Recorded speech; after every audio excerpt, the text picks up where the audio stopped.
Hello everyone, something completely different today. I am currently driving a Fiat Seicento. And before you ask, no, it's not the one from the In-Betweeners. Now, I'm joined on the channel today by a special guest, Joe from the fledgling YouTube channel, Corner. Good afternoon everybody.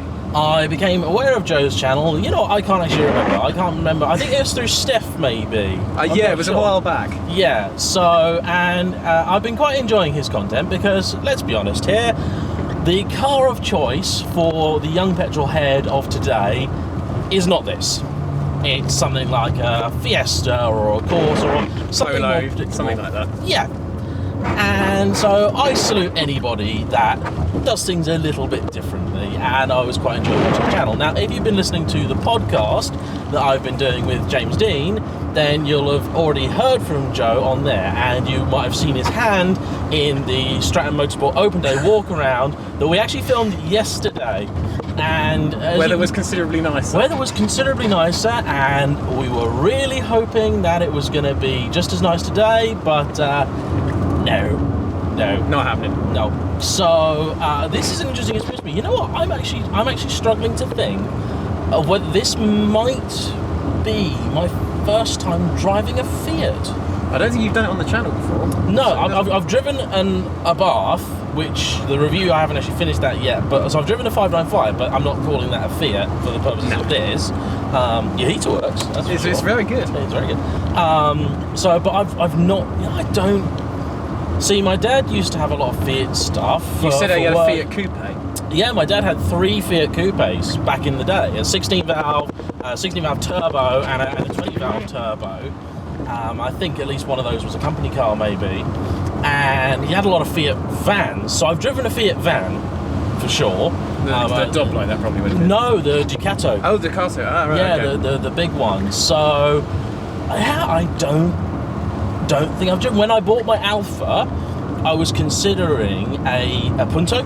Ah, okay. I was looking at I think it's the Grande Punto. Yes, the bigger ones. Yeah. Yeah, and there's an Abarth version of those as well. Yeah, they were reasonably powerful. They were like 140 horsepower, 150, something like that. Unfortunately, people were asking nearly the same money for them as for the Alfa Romeo. Yeah. And it still had cloth interior and stuff like that. So I'm the world's biggest Fiat fan, but even I'm not sure I could justify that. Yeah. Was there a Schumacher one as well? Yeah, there was a Punto Schumacher, which I don't know a great deal about. I told you about this when we did the podcast. They did a Seicento Schumacher. Seicento Schumacher. Can you think of Michael Schumacher being associated with? No, definitely not. But that's corporate money. I think that's very corporate money. Very, very much. So, tell us about this car, because I'll be honest, more or less everything I know about these cars has actually come through your channel anyway. Okay. The link to his channel is going to be in the video description, so go and check it out. It's quite entertaining, especially if you're a person of, less years than myself, and you've got more concerns about things like insurance and that sort of stuff. That's the sort of stuff that Joe touches on a bit more, because it's, basically it's the only benefit of getting old. It's cheaper insurance. Cheaper car insurance.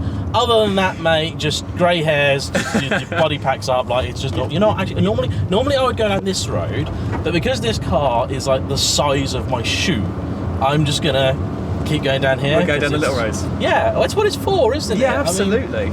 This thing is absolutely microscopic. The odd thing, it doesn't feel too tiny in here. No, it's only when you sort of look around and you realise how little of it there is. The first time I realised, it was the very first time I went in it, because when I first got it I didn't even have a driving licence, so my dad took me out for a drive in it, and he leant over and touched the other side of the car while still sitting upright. Yeah. And that's when you know how narrow it is. Yeah, because you can adjust the window mirrors from the driver's seat. Yeah, last car I had where you could do that was the Elise. Which is, this has got Lotus qualities, simplifying that lightness. Yeah, or as you might put it, just don't chuck anything in. Yeah, that's also true. It's quite funky. It's a great paint job. I love a yellow car, as you know. He's a man of good taste. Yeah. So what's the spec? What's the engine? Well, at the moment it's an 1108 4-cylinder 8 valve. Yeah. Because this is the facelifted one, this is multi-point injected. Ooh. High tech. And when it was new, some 16 years and 129,000 miles ago, it made 54 horsepower. So How much does it weigh? 720 kilos. That is pretty light. So it's genuinely light. And to put it into perspective, a VW Lupo, which is kind of this size, sort of size, I've got a mate who's got one and they're basically the same size, that weighs 250 kilos more, which is considerable. And to be honest as well, the entry-level VW products, I mean, this is like fairly like sparse in here, but entry-level VW stuff is generally the same. You get next to nothing in. Have you got aircon? Got cold blow. I don't know. Actually, they did do aircon as an option. I've seen this quite rare, but they did do it. And this is the Sporting, isn't it? So That's what did they give you in the Sporting? So with the Sporting, most of what they gave you is what you can see. So we've got leather steering wheel, leather gear knob, which mine's a bit haggard, but it is there. We got a rev counter in the higher up ones, which the basic ones didn't have. The body kit you can see. So on anything less than this, you didn't get these bumpers, you didn't get the spoiler on the back, but on the Abarth ones they did a spoiler and side skirts, which I don't have the side skirts, which I may do one day.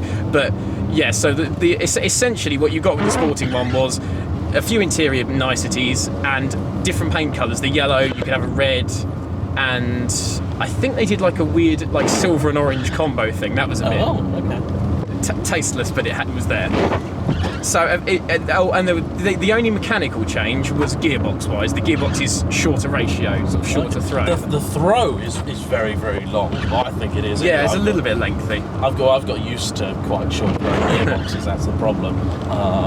But it's nice enough to steer. It's kind of I don't know. Maybe it's just me. This steering wheel, the way it's shaped, it feels like it's upside down. It's not. But it just feels that way because it almost feels like it's angled up. I want it to be the other way up. I know what you mean. I get that at times. And the other thing, that's it. You may as well change up now. That's it. That's it. That's done. That was the power band, was it? That's it. Yeah. Okay. Oh. It does do that Italian car thing of making you want to wring it out. Yeah, just wring its neck. Yeah.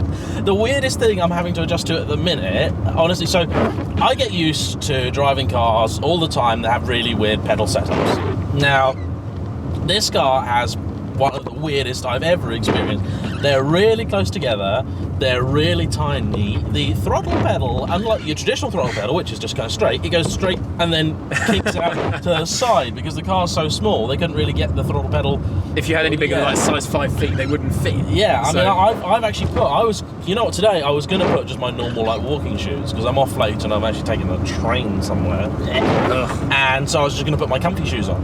And then I realised I actually looked in this car yesterday and I'd seen the pedal set up and I went, I'm putting the driving shoes on. Actually, this is the pedal box and this is tighter than the Lotus. Oh wow, that says something. It's really, really tight. But the weirdest one is the brake pedal because you've got like that much travel before a great deal happens. Yeah. I mean, literally, like I'm pushing that brake pedal now. Like there is some braking going on, but there you go. Like it's a really weird one. So I mean, I guess you get used to that. I mean, I'm just not going to do heel and toe any favours. So this is your first car. It is, and you're actually intending on keeping it for a bit, aren't you? Yeah, genuinely. And I've said this. I've said before it was going to be a long-term project. I don't think I've said this on my channel before. I think I've said this to people that right here, right now, I have no plans to ever get rid of it. And I know that sounds a bit over the top, but I genuinely mean that because I think, well, what else can you get this exact kind of experience from? Like everyone goes, oh, well, you know, a Mini. Yeah, but don't forget, a Mini would cost you 6 times as much as this probably. Minis rot. They're carburetted, so you have to do carburetted things. Old Minis, you're talking about. Old Minis, classic Minis. And they rust in places that are hard to fix, scuttle panels and so on. And they're going up in value, so would I honestly want to keep one forever and thrash it about, given how much they're going up in value? Probably not. You got lecky windows in this. Yeah. That's quite posh, really, for a car like this. Of this era, exactly. When you think when these were new, these were like $6,000 for the top of the range one. Yeah, that's at the price of a Dacia. Is it the Sandero? The Sandero, yeah, the very Billy Basic Sandero, yeah. Yeah, not sure you get lecky windows in there. You don't even get paint with that. But yeah, no, I like it. It's kind of fun. You get the sort of exposed, like, you know, interior colour, which given it's a nice colour, it's like quite pleasing to look at. I mean, as a city car, these are probably like kind of criminally forgotten. I think people get too obsessed with buying like brand new stuff like smarts. Yeah, that's also so on. true. And I mean, maybe in some places like London, because this is probably not modern emissions compliant. No. The tax is just sort of to put it into perspective. My mum's got the most desirable of all cars. She's got, and my mum's got a Renault Megane Scenic, like the second generation one, and that's a 2-litre 16 valve with 150 horsepower thereabouts. And she pays just as little for road tax as I do. Yeah. So, and I've got a third the power she does, and like not for half the engine capacity. So, I think this was a problem as well with the very early Ford cars.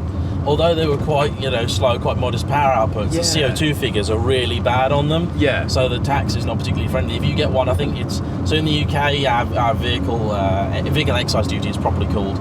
That changes depending on the age of the car, and if it's like post 2001 or so, then you can be subject to sort of higher taxes and for emissions and things. Yeah, with the car, we just didn't care about the CO2 stuff too much like 20 years ago. No, so it wasn't an issue. No, it wasn't a problem at all. Which is why 4-litre Jags and things were more sort of... Now, your most recent update to the car is these seats, which actually are pinched out Subaru WRX. That's correct. Yeah, it's actually nice and sort of a bit of a homely feel for me. It's quite nice. Are you sitting any lower than your old seats? Very marginally. It's probably...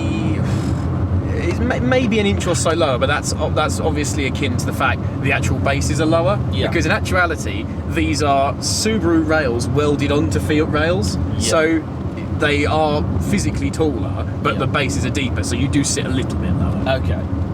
So now we were talking yesterday at Strat because we bumped into a chap whose car I may be reviewing at some point in the future, but as a track day car, he was actually using one of these.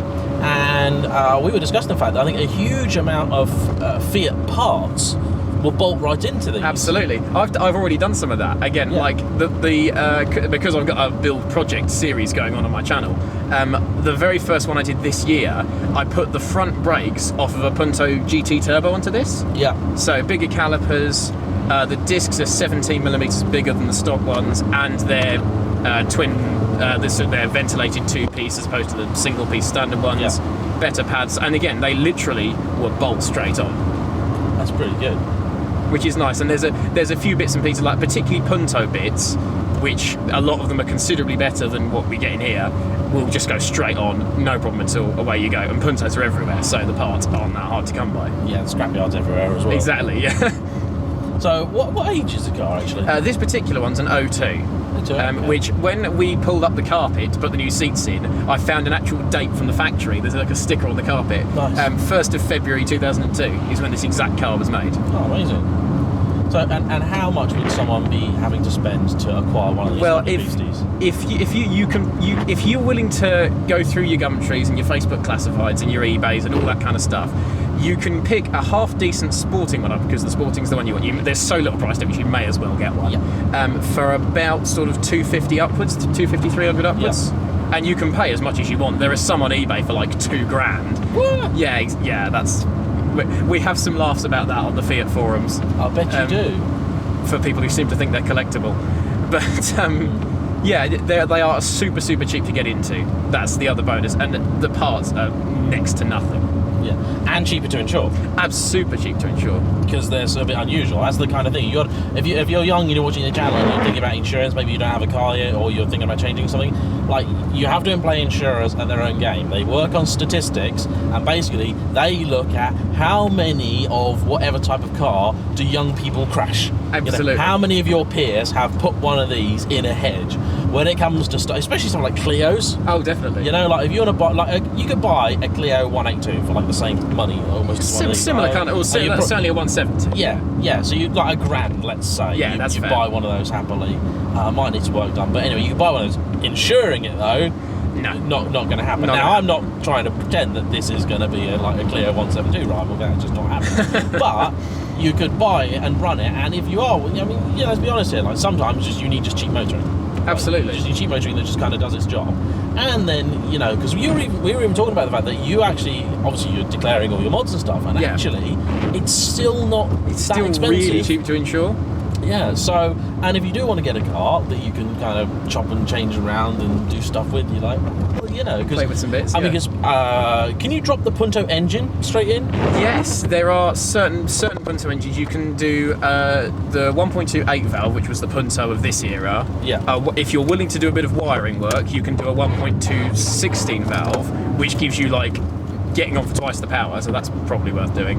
And if you're willing to put in the spanner work, you can drop a 1.4 16 valve Stilo engine in it, which is the same engine as a Panda 100 HP has, which literally doubles the power to like 100 horsepower all told, which that's pretty meaty. And there are examples of those doing 60 in like 5 seconds with that engine. Bloody, that's quick. That's genuine, which is genuinely fast. Yeah, that's probably quick. I think and the thing is that people take a creative license to do what they like with them. Like, there's a guy in Poland, because there's a massive scene for these in Poland still, because they were made around there.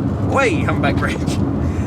There's a modified one in Poland. The guy's got a Fiat 500 Abarth engine in it, the turbo one. Nice. And he's forged it, and he's got NOS on it, and that's running 500 horsepower, and that runs low 10s in the quarter mile. What? See, I don't see. Like, when you go to these things, I did this VMAX type event last year, and there was a guy in like a knackered old Mercedes diesel, and I'm like, I'm not going up against him. You like look at you like you don't turn up to a VMAX event in a shagged out Merc diesel unless it's not a shagged out Merc diesel. And he did something. He beat the Evora. Really? He did like 174 or something like that. Jesus What he'd done to it, I do not know, but that car was quick. That guy's my hero for doing that. Yeah. But like when you've got a car of this size and sort of weight that's matching like a McLaren 650S in the quarter mile, that's insane. That's quite funny. I must have some fairly meaty tyres on. What tyres is this running in standard? This at the moment, so I've got the bigger Abarth wheels on it, which are massive 14-inch wheels. And this runs a really weird tyre size as standard. It's got something like 175 45 14s or something like that. It's really weird. And I looked online at Black Circles, places like that. There are only about 4 companies in the world that make tyres in that size. Oh, that's a pain. Which is a pain. So if and when I do want to put some performance tyres on it, it's going to have to be... I'm going to have to change the profile of them slightly, go for thinner 185s maybe. That'll involve some tinkering, but we'll see what happens there. What kind of fuel economy do you get out of this? That's kind of important. Well, yeah, that is important. So I to drive up here yesterday, because I'm from down south, I had quite a journey up, and on the motorway I worked out I averaged 52 miles to the gallon.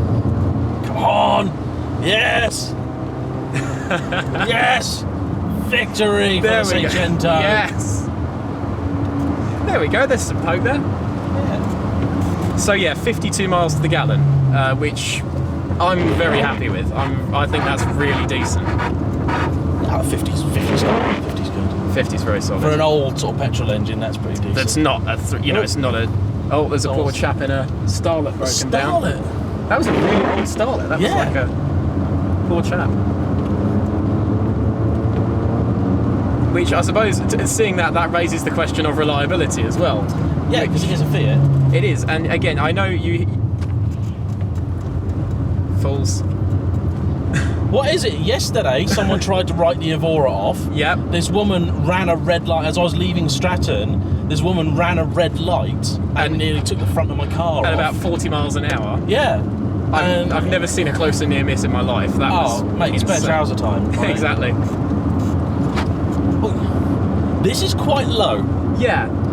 This is quite low. We were driving on a very bumpy road yesterday, and this was smacking the road where the Evora's fine.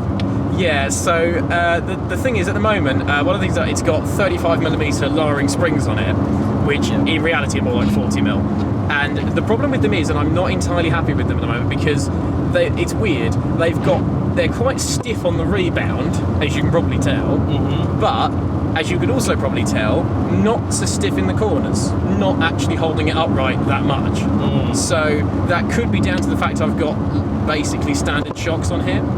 Well, your shocks are not going to help because you really want to change the shocks with the springs, especially for something like this. But there will be work done to it, which, depending on when this video goes out on JM's channel, there will be changes done suspension-wise to this literally next weekend. So very, very soon that's getting improved. That'll probably be kind of just after this video's released. Most likely, yeah. So this will be probably the last evidence of this car on these springs. Yeah. It's kind of fun. It's kind of nice. I mean, we're doing 60 miles an hour now. Like, you got a reasonable amount of road noise because there's not really much sound in here, but like, it's a nice place to be. I mean, I'm not really going to push it because it's soaking wet. It is sopping wet today. This is what your Subaru would be suited to. I know, the Subaru's on 3 wheels at the minute. I'm having one done, so I found out a wheel on it's buckled. That's fun. Yeah, so it's nice having super rare JDM alloys that you can't really find unless you want a chance buying them from Russia. These are the risks we take buying these unusual cars that we have. Well, Subaru's not that unusual, I guess. This is more unusual. So unusual parts. Any real negatives other than people shouting bus wankers at you? Yeah. I told you a story about this yesterday, and that one of the very first drives I took in this, I was driving through a little village and I literally still had my P plates on. That was how recent it was. And there were a group of kids, and the oldest one there looked about 7, and they shouted bus wankers at the car, which was funny and concerning at the same time, but we'll move past that. Yeah, they shouldn't be watching the in-between. So, but other than that, it's been actually anything broke or anything? Well, no, let's say we sort of started to touch on this. Reliability, touch the wood, perfect. Absolutely spot on. It's, I think, when we first got it, it had the tiniest little oil leak. We're talking, it dropped a drop every 2 or 3 days, and that was cured. That's fine, and that's it. Touch wood. It's never overheated. It's never failed to start. It's never smoked or rattled or anything. Which, given the small, like a tiny little engine of this age and this mileage, you'd kind of expect, but no, and. It's genuinely bomb-proof solid, reliability-wise. And how many miles have you put on it? I got it at 112,000, so I've done, 17 and a half-ish. Yeah, okay, so you're going to be on 20k soon, so... somewhere around there. I think this is pretty good. This is a nice little car. I mean, like, it's in pretty good nick. Like, it's nice, it's cheap to buy, it's cheap to run, you can change stuff with it. You can just go and have a go. I mean, they're not the sexiest car, but... because they're tiny, you can have, once you get used to the handling of it, which I'm not at present, and I'm always very wary. I nearly came a cropper the other day when I was driving a car, which will be on the channel soon, but I can't mention it yet. And basically, it looks a bit like a Civic Type R, but it's not a Civic Type R, and I thought it would therefore handle like a Civic Type R. And it doesn't, no, and consequently I thought it would go around corners in a way that it refused to. So I've no interest in repeating that experiment in Joe's car. No. So, no, I rate the little Seicento. Thank you very much. I'm going to have to put some shots in that Joe's going to have to donate because as I haven't done the intro, it's soaking wet, it's hideous out there. So I'm about to take him out in the Lotus as well, which is a bit rubbish introduction to that, but hey, we may do what we got. If car YouTubers in England didn't make videos when it was wet, we'd never get anything done. No. So there. We don't let rain stop us from track days, and I think that says a lot. I'm on track tomorrow. I'm hosting a classic track day tomorrow, so the weather's supposed to be better, and I really hope it is. So thank you guys for watching. Please comment, please follow both of us on Instagram. Go and check out Joe's channel if you haven't already. Thank you for watching. Do you have any suggestions for other cars like this you'd like to see? Because I do want to feature more cars. I know I get a lot of comments of people saying, can you please feature more like entry-level cheaper cars? And I'll do that as and where the opportunity presents. So thanks for watching. Thanks for bringing your car down. Bye, everybody. Well, your handbrake kind of mostly works. Yeah, that's weird. It's got quite a long travel on it. Right. But it grips up nicely.